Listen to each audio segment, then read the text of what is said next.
दोस्तों, राजनीति में सर्वे की बड़ी अहमियत होती है। आमतौर पर सियासी दल सर्वे के आधार पर अपनी नीतियां भी बनाते हैं, रणनीतियां भी बनाते हैं। लोकसभा चुनाव में भी आपने तमाम सर्वे देखे और अब चुनाव खत्म होने के बाद जब सरकार इतने दिनों से काम कर रही है, नरेंद्र मोदी तीसरी बार प्रधानमंत्री हैं, तब एक और सर्वे आया है। देश के न्यूज़ चैनल आज तक और सी वोटर ने एक सर्वे किया है और लोगों के मिजाज को समझने की, मूड को जानने की कोशिश की। लेकिन जब यह सर्वे हुआ तो जो उसके आंकड़े आए वो बेहद चौंकाने वाले हैं। दोस्तों, इस सर्वे में अलग अलग राज्यों में लोगों से बातचीत की गई, उनके मन को समझने की कोशिश की गई। तो ये सर्वे बताता है कि आगे आने वाले वक्त में देश के अलग अलग राज्यों में भारतीय जनता पार्टी को मुश्किलों का सामना करना पड़ सकता है। अब दोस्तों, महाराष्ट्र, झारखंड, हरियाणा, जम्मू कश्मीर, बिहार, ये तमाम वो राज्य हैं जहां आने वाले वक्त में विधानसभा का चुनाव होना है। और अगर राज्यों में भारतीय जनता पार्टी मुश्किलों में फंसेगी तो फिर नरेंद्र मोदी के चेहरे का क्या होगा, मोदी के शोर का क्या होगा और मोदी के मैजिक का क्या होगा। दोस्तों, इस सर्वे में देश के उस मूड को समझा गया जो चुनाव के बाद का मूड है। यह सर्वे बताता है कि अगर आज की तारीख में चुनाव करवा दिया जाए तो इंडिया गठबंधन को कुछ और सीटों का फायदा भी हो सकता है। वोट शेयर में बहुत ज्यादा बड़ा अंतर कोई नहीं होगा, लेकिन इंडिया गठबंधन को कुछ सीटों का फायदा हो सकता है।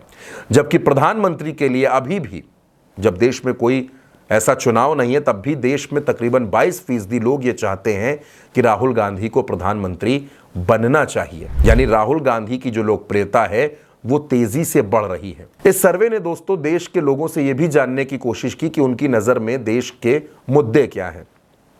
भले ही सरकार की नजर में वो मुद्दे ना हो, लेकिन 28% लोग आज भी बेरोजगारी को सबसे बड़ा मुद्दा मानते हैं, जबकि उसके बाद 19% लोग महंगाई को लेकर परेशान है और वो ये चाहते हैं कि महंगाई कम हो। लेकिन दोस्तों, इस पूरे सर्वे की जो सबसे ज़्यादा चौंकाने वाली बात है, सबसे ज़्यादा हैरान करने वाली बात है, वो ये कि बीजेपी को अलग अलग राज्यों में चुनौतियों का सामना करना पड़ सकता है। जब नरेंद्र मोदी तीसरी बार प्रधानमंत्री हैं और भारतीय जनता पार्टी उनको विश्व गुरु, विश्व नायक और न जाने क्या क्या बताती है, ऐसे दौर में अगर भारतीय जनता पार्टी को अलग अलग राज्यों में दिक्कतें हों, परेशानियां हों, सरकारें बनाने में लोहे के चने चबाने पड़ जाएं, तो फिर सवाल ये उठता है कि क्या वाकई इस देश में नरेंद्र मोदी का जादू बरकरार है। और वो भी ऐसे दौर में जब बीजेपी के ही दिग्गज नेता सुब्रमण्यम स्वामी ये दावा करते हैं, ये बात कहते हैं कि 17 सितंबर नरेंद्र मोदी का जन्मदिन है और अपने 75वें वर्ष में प्रवेश के मौके पर नरेंद्र मोदी को प्रधानमंत्री की कुर्सी छोड़ देनी चाहिए। क्या वाकई देश में किसी बड़े तरह का सत्ता परिवर्तन हो सकता है? बहरहाल दोस्तों, कोई भी परिवर्तन हो, लेकिन एक सवाल फिर से लोगों के सामने खड़ा है कि जब देश में नरेंद्र मोदी और उनकी पार्टी, उनकी सरकार, तमाम सहयोगी दल ये दावा करते हैं कि देश की जनता का विश्वास नरेंद्र मोदी के साथ है, भरोसा नरेंद्र मोदी के साथ है, तो फिर देश से ही ये सर्वे निकलकर सामने आता है कि अलग अलग राज्यों में चुनौतियां ज्यादा हैं, चुनाव जीतने में मुश्किलों का सामना करना पड़ेगा। और जाहिर सी बात है दोस्तों, क्योंकि महाराष्ट्र में जिस तरह से भारतीय जनता पार्टी अपने सहयोगी दलों के साथ झगड़े में उलझी है, हरियाणा में परिवारवाद उसके लिए एक बड़ी चुनौती है, भाई भतीजावाद एक बड़ी चुनौती है, क्योंकि अपने ही नेता नाराज हैं, क्योंकि अपने ही कार्यकर्ताओं का सम्मान नहीं हो रहा और दूसरे दलों से आए नेताओं को पद दिए जा रहे हैं, जिम्मेदारियां दी जा रही हैं। झारखंड में भी कुछ ऐसा ही हाल है और दोस्तों, जम्मू कश्मीर वो भारतीय जनता पार्टी के लिए सबसे ज्यादा चुनौतीपूर्ण है। और जब आप थोड़ा सा आगे बढ़ेंगे तो बिहार का विधानसभा चुनाव, जहां नीतीश कुमार कब क्या कर बैठेंगे इसका अंदाजा खुद नरेंद्र मोदी को भी नहीं है, अमित शाह को भी नहीं है।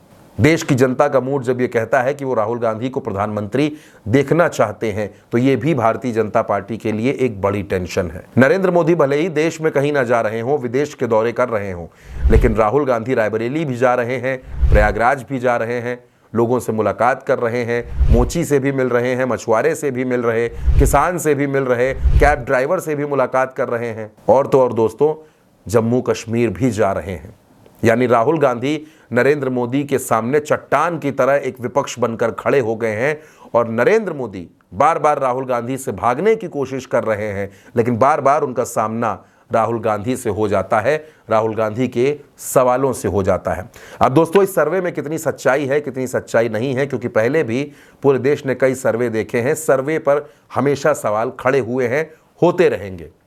लेकिन फिलहाल सी वोटर और आज तक का ये सर्वे, जिसको उन्होंने मूड ऑफ द नेशन नाम दिया है, इस सर्वे पर सियासी गलियारों से लेकर आम जनता के बीच में भी बातचीत हो रही है। और सवाल वही है जो सवाल मैं भी आपसे आखिर में पूछता हूं और चाहता हूं कि जिसका जवाब आप कमेंट बॉक्स में ज़रूर दें कि क्या वाकई इस देश में नरेंद्र मोदी का मैजिक कमज़ोर हो गया है? क्या मोदी का शोर अब थमने लगा है? इस पर अपनी राय, अपने जवाब ज़रूर दीजिएगा और उल्टा चश्मा यूसी को सब्सक्राइब करना दोस्तों बिल्कुल मत भूलिएगा।